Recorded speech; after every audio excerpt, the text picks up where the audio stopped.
Literature review, techniques for writing summary. Dear students, it's really important to summarize whatever you found as the part of your literature survey, right? So you are required to summarize the important points.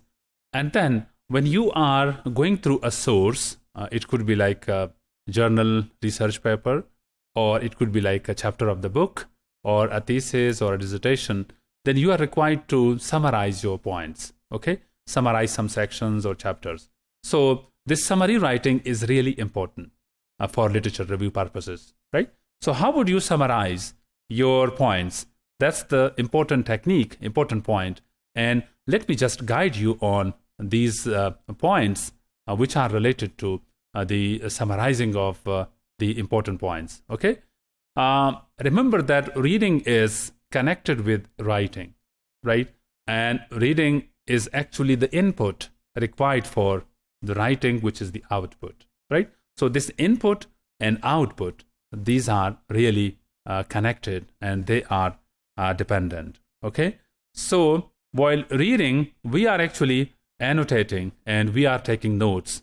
And those notes and annotated points, these are really important for summarizing, right? Because summaries are important and you are required to summarize your review points, okay? So the review points are summarized, and that's the process which continues throughout your exploration of literature, right? You review literature and then you summarize, and then you write your first draft and revising your drafts, a number of drafts, and then finalizing, okay? So that's the process which is going on and which continues while drafting and redrafting your thesis, okay? So it's not only about your literature review, it's also about your thesis, that you are writing, drafting, redrafting, revising, proofreading, editing, right? So that's why you must be very careful about your language. As far as summary is concerned, summary is, a concise synopsis of something which you read and which you went through, and the main points of the text are summarized, okay? They are written in a shape which is, a collected shape, right? So it's different than rephrasing. Rephrasing is basically, or paraphrasing, even this summary writing is written differently than the paraphrasing, right? So it's different because in summary, we are just concerned with the main points, the important points. We are reducing, deleting those examples and additional material. So we are just focusing on the important points. And there are various types of summaries. There are two major types of summaries. Like the one is global summary. A global summary is the kind of summary where each and everything read is summarized. Okay? So that's the global summary. Then we have selective summary. Selective summary is basically the summary where only those specific relevant points are summarized. Okay?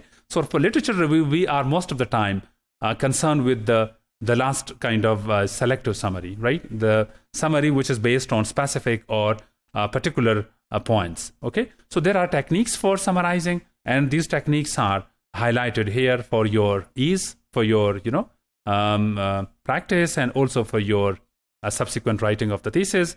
So number first is that record of the main points. You must be keeping record of each and everything you are reading, and you are required to keep record of important points separately. So you are keeping record of important points, then you are writing the first draft, and those important points which you kept separately, they are summarized, and then the first draft is converted into the second draft. So this redrafting is there, and then the main points are written, and then they are made concise, okay? They are then converted into a very condensed kind of draft. And then you are checking back for the original text, okay? You are now comparing your second or third draft with the original text, okay? So that there is nothing which is, not relevant, okay? And you haven't missed even the important points. So that's also important.